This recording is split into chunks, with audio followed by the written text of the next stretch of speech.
Hello guys, once again आपका स्वागत है ब्रॉड टीचर चैनल पे। आज के इस वीडियो में मैं आपको बताने वाला हूं कि क्यों जर्मनी इंटरनेशनल एप्लीकेंट्स के लिए क्यों इतना ज़्यादा प्रेफरेबल रहता है, क्यों इंटरनेशनल स्टूडेंट्स क्यों इतना टारगेट करते हैं इस कंट्रीज़ को, क्या रीज़न है, क्या फ्री ऑफ कॉस्ट एजुकेशन देना क्या एक या मेजर रीज़न रहेगा। इन सारे पॉइंट्स पे अपन डिस्कस कर रहे हैं। कितने क्या इंटरनेशनल स्टूडेंट्स जाते हैं इस कंट्रीज़ में, सारा डिस्कशन अपन इस वीडियो में करते हैं। चलिए स्टार्ट करते हैं इस वीडियो।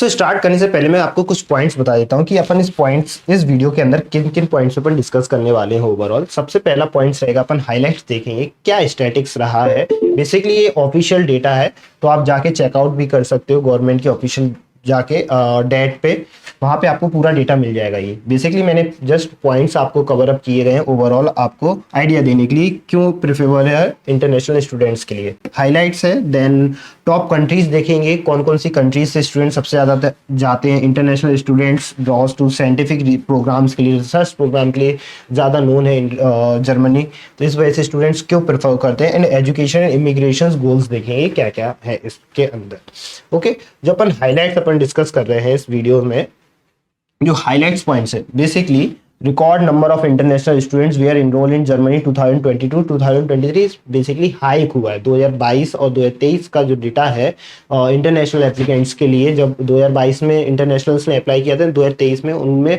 अप्रोक्सीमेटली 12% का हाइक है। यहाँ पे मैंने मेंशन भी किया होगा। हाँ, foreign enrollment in German education institutes increased 5% over the previous year, following on 8% increase in 2020 years। तो ये देखो 5 to 8% मीन्स 3% लोगों ने इंक्रीज हुआ है इन जर्मनी के लिए। Specially India is displace China as Germany top source market for student, जहाँ पे चाइना के नंबर ऑफ स्टूडेंट ज़्यादा जाते थे जर्मनी में, वहीं अब इस बार 2 साल से इंडिया के सबसे ज़्यादा नंबर ऑफ स्टूडेंट्स जो है कि अप्लाई कर रहे हैं और टारगेट कर रहे हैं इस कंट्रीज़ को। क्योंकि लिविंग ऑफ कॉस्ट कहीं ना कहीं as compare to other countries देखेंगे, यूएसए या कनाडा, फिनलैंड, स्वीडन, इटली, काफ़ी ज़्यादा मिनिमम अमाउंट्स में आपकी कॉस्ट ऑफ लिविंग कवर हो जाती है। ऑलमोस्ट ट्यूशन फीस है जो पब्लिक यूनिवर्सिटीज़ में वो नन है, आपको सिर्फ सेमेस्टर कंट्रीब्यूशन पे करना रहता है, इससे ज़्यादा कुछ नहीं। इसके अलावा जो चार्जेस आपसे करते हैं वो आप अपने सिर्फ जस्ट प्रोजेक्ट्स वगैरह इन रिलेवेंट आपके एडिशनल कॉस्ट रहते हैं, वो आप कवर अप कर सकते हैं आपके कॉस्ट ऑफ लिविंग्स में। बेसिकली यहाँ पे एक ग्राफ शो कर रहा है, यहाँ पे एक ग्राफ है 2018-19 में आपको देखेंगे 302.157 स्टूडेंट्स, एंड 1920 में इतने थाउजेंड्स में, लैख में 3 लाख एंड 3 लाख, 3,90,000, 3,24,000, 3,49,000, 2023 में 3,67,000 अप्रोक्सीमेटली स्टूडेंट्स ने यहाँ पे अप्लाई किया है और गए हैं।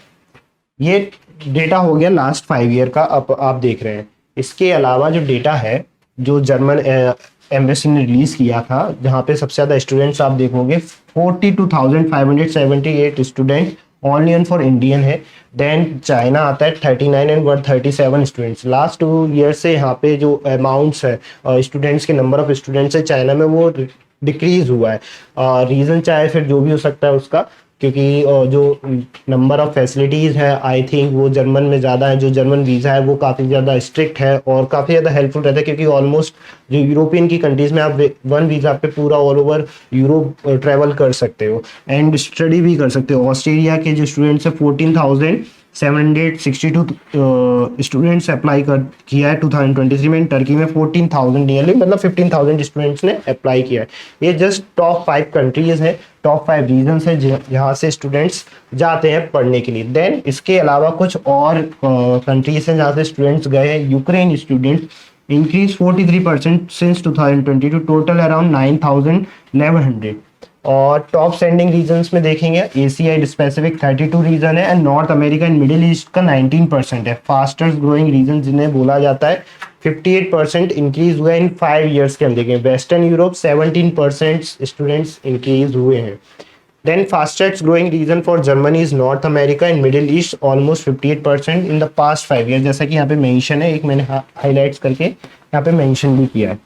तो मतलब ओवरऑल आप देखोगे तो कितना ज़्यादा हाइक हुआ है जर्मनी के लिए, क्योंकि रीज़न यही है कहीं ना कहीं कॉस्ट इफेक्टिव है, आपको काफ़ी कम आपको कॉस्ट मिलेगी, और जो प्राइवेट यूनिवर्सिटीज़ हैं एंड पब्लिक यूनिवर्सिटीज़ हैं वो उनका जो एजुकेशनल बैकग्राउंड है वो काफ़ी ज़्यादा अच्छा है, एजुकेशनल सिस्टम्स काफ़ी ज़्यादा अच्छे, रिसर्च ओरिएंटेड प्रोग्राम्स यहाँ पे काफ़ी ज़्यादा है। इस वजह से जर्मनी फेमस भी अपने रिसर्च प्रोग्राम के लिए।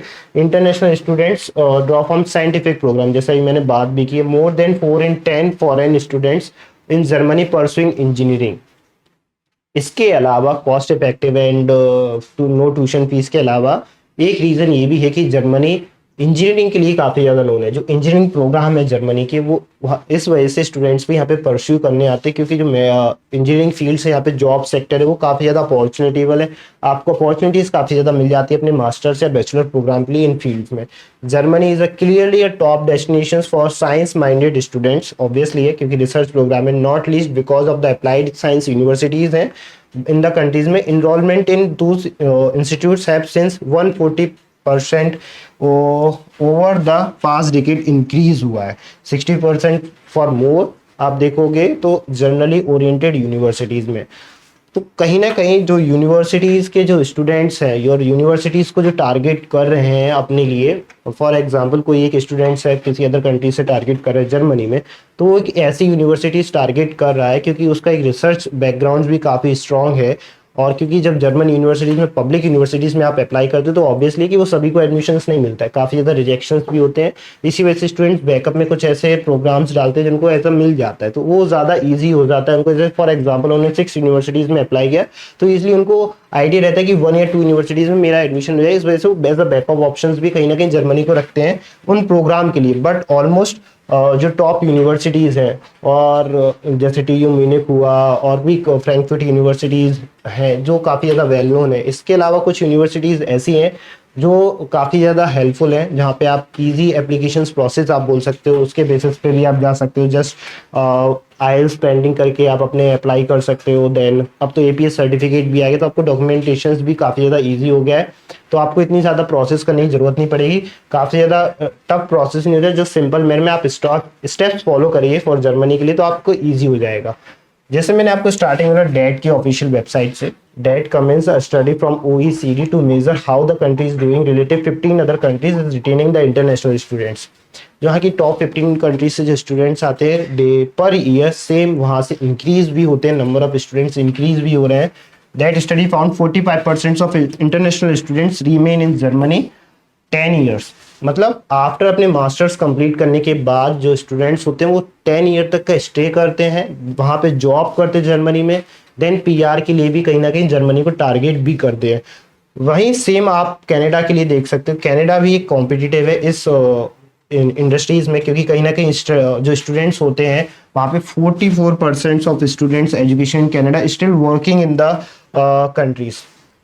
ये काफ़ी ज़्यादा मैटर फैक्टर करता है। तो both on Germany and Canada जो स्टूडेंट्स होते हैं PR के लिए भी, और जो अपने जॉब अपॉर्चुनिटीज़ होते हैं, वर्किंग कल्चर रहता है वो काफ़ी ज़्यादा स्ट्रॉन्ग है जर्मनी एंड कनाडा के। इस वजह से स्टूडेंट्स यहाँ पे अपना फ्यूचर्स भी देखते हैं।